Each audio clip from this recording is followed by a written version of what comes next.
Sexual weakness है ना, ये जिसको आज ईडी कहा जाता है, इरेक्टाइल डिसफंक्शन, ये एक साइकोलॉजिकल प्रॉब्लम है। और मैं अक्सर लोगों को कहता हूँ, मेरे मोहतरम भाइयों, जब बच्चा जवान होता है वो कितने को कुछ खाता है और उसके अंदर कितनी डिजायर होती है, क्योंकि उस वक्त उसकी बॉडी में जो हार्मोनल चेंज आते हैं उसके अकॉर्डिंग उसकी ये शहवत कितनी बढ़ जाती है।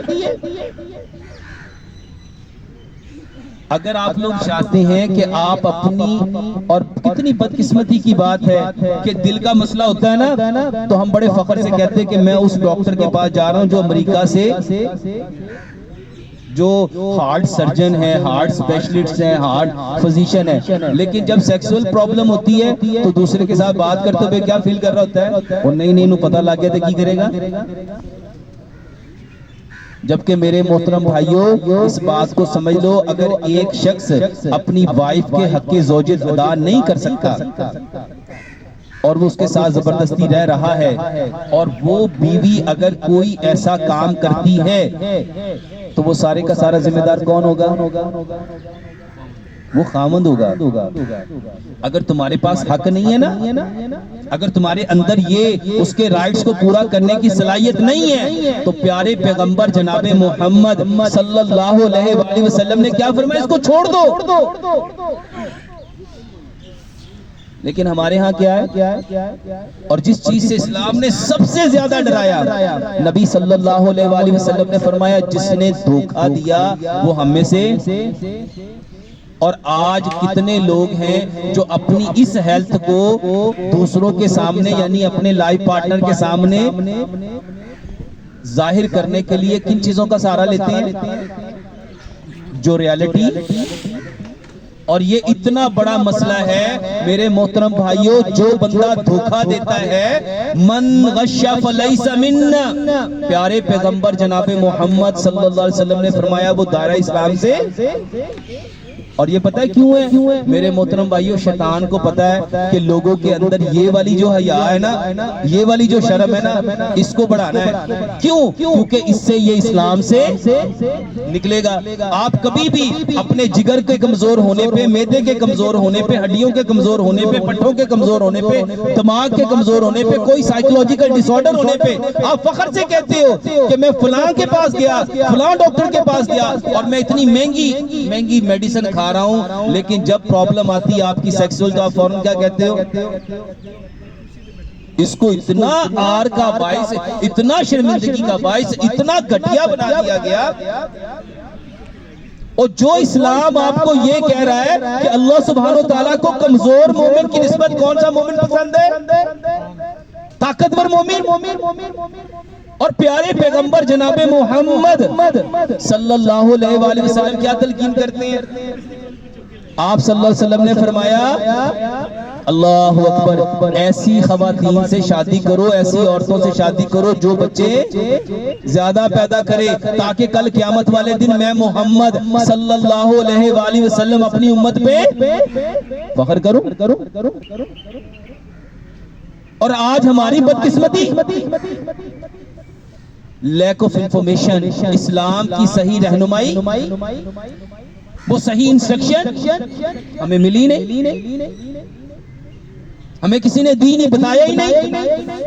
और जिस नबी ने एक एक तरीका जिंदगी गुजारने का बताया हो, बीवी के पास कैसे जाना है, जो नबी ये बताए कि जब बीवी के पास जाओ पढ़ो, अल्लाहुम्मा जन्निबि शैताना व जन्निबनि शैताना मा रज़क़तना। अल्लाह के नबी सल्लल्लाहु अलैहि वसल्लम ने फरमाया, एक शैतान है, उसका नाम जनब है। वो आता ही उस वक्त है जब इंसान अपनी बीवी के पास जाता है। एक शैतान का नाम खिंजब है, वो आता ही उस वक्त है जब बंदा कहता है अल्लाहु अकबर। जब वो नमाज के लिए खड़ा होता है तब उसके अंदर आता है। एक शैतान है जो आमिर है, जो आपके बिस्तर पे है। एक शैतान दासिम है जो आपके बाजार में है। मेरे मोहतरम भाइयों, ये वो शयातीन है जो आप लोगों को आपकी असल ताकत से महरूम करना चाहते हैं। नबी सल्लल्लाहु अलैहि वसल्लम ने क्या फरमाया? वॉशरूम में जाओ तो क्या पढ़ो? बैतुल खला में जाओ तो क्या पढ़ो? अल्लाहुम्मा इन्नी आऊज़ु बिका मिनल खुबूसी। वहां जो शैतान है वो खबीस है, मिनल खुबूसी वल खबाइस। लेकिन अनफॉर्चुनेटली हम लोगों ने कोरोना को तो एक्सेप्ट कर लिया, डेंगू को तो एक्सेप्ट कर लिया, वायरस को तो एक्सेप्ट कर लिया, लेकिन किसी ने उस जनब को, उस खुबस को, उस तासम को, उस खिंजब को कभी किसी ने माना भी? कभी उसको अंडरस्टैंड करने की कोशिश भी की? अनफॉर्चुनेटली हम उसके बारे में कोई इंफॉर्मेशन रखते ही, जब हम उनके बारे में कोई इंफॉर्मेशन रखते ही नहीं है, हम जानते ही नहीं है, हाउ इज दैट पॉसिबल कि हम उससे अपने आप को प्रोटेक्ट करने के लिए क्या करेंगे? तो मेरे मोहतरम भाइयों, जब हम ये नहीं करते तो फिर शैतान हमें उन्हीं लोगों के पास भेजता है जो शैतान के दोस्त हैं, जो उसके चेले हैं, और फिर वो आपको क्या देंगे? आपको वही देंगे जो वो देना चाहता है। इस वक्त पूरी दुनिया में मेरे मोहतरम भाइयों सबसे ज्यादा ये सेक्स के ऊपर जो वीडियोस वायरल होती हैं, सेक्स के ऊपर जो मेडिसिन, मैं कोई मेडिसिन नहीं बेचता और मेरे नाम पे कुछ 100 से ज्यादा बिक रही है, क्योंकि मैंने लोगों को बताया कि ये सबसे आसान मसला है और इसके लिए कोई आप लोगों को कुछ नहीं चाहिए, कोई ताकत की दवाई कुछ नहीं चाहिए, सिर्फ आपको 70% फल और सब्जियां चाहिए। और आप लोग खा के देख लो, आप लोग एक बार करके देख लो। जब आप एक बार, मेरे मोहतरम भाइयों, जब आप एक बार, सिर्फ एक बार इन चीजों को प्रैक्टिकली अप्लाई करेंगे, आप खुद कहेंगे कि अल्हम्दुलिल्लाह। और कई 100 लोग इन चीजों से ठीक हुए हैं, जिनके बारे में वो डॉक्टर्स, वो हकीम कहते थे ये कभी भी ठीक हो सकता। आपके हार्मोन इनबैलेंस की दुनिया की सबसे बेहतरीन दवाई वो है जिसके बारे में प्यारे पैगंबर जनाबे मोहम्मद सल्लल्लाहु अलैहि वसल्लम ने फरमाया, कलवंजी वो काला दाना है जिसमें मौत के सिवा हर बीमारी की शिफा है। कलवंजी वो काला दाना है जिसमें मौत के सिवा हर बीमारी की शिफा है। लेकिन अनफॉर्चुनेटली हमने कभी उसको जानने की कोशिश, 7 लाख से ज्यादा उसके ऊपर रिसर्च पेपर लिखे जा चुके हैं। और दूसरी चीज वो मेथी दाना है, वो मेथी दाना है। 3.5 लाख से ज्यादा इसके ऊपर रिसर्च पेपर है। और ये वो चीजें हैं जिसको दुनिया में, जब मैंने इंट्रोड्यूस करवाया ये कलवंजी और मेथी दाने का पानी पियो, सबसे पहले ये वीकनेस किसको होती है?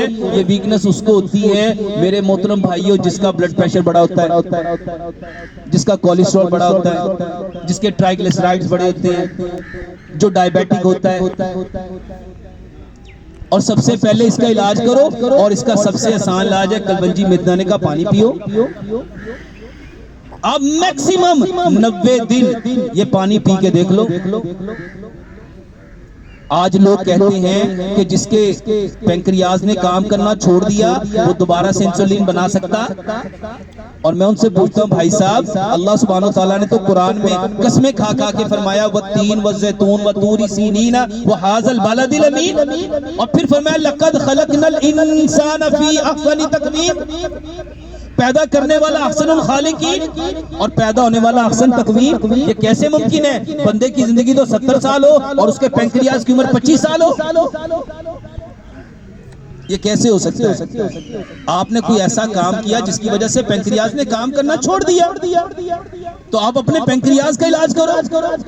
और आज लोग क्या कहते हैं, भाई जब डायबिटिक की दवाई खाएंगे ना तो ये वीकनेस तो आनी ही, जब हार्ट का प्रॉब्लम होगा और उसके लिए आप बीटा ब्लॉकर लेंगे, उसके लिए आप लोपरिन लेंगे, वारफिन लेंगे, खून को पतला करने की दवाई खाएंगे, तो ये वीकनेस तो आनी है। वो आपको साइकोलॉजिकल प्रिपेयर करते हैं और आप साइकोलॉजिकल उनकी बातों को एक्सेप्ट करते हैं, और उसके बाद फिर वो जो आपको एडवाइस करेंगे, वो जो आपको रहनुमाई करेंगे, कुरान से तो आपने रहनुमाई लेनी कभी थी नहीं, कभी आपका दिल चाहा ही नहीं कि हम कुरान से जान सके, और जो उन्होंने रहनुमाई दी आपने उसको फॉलो कर लिया।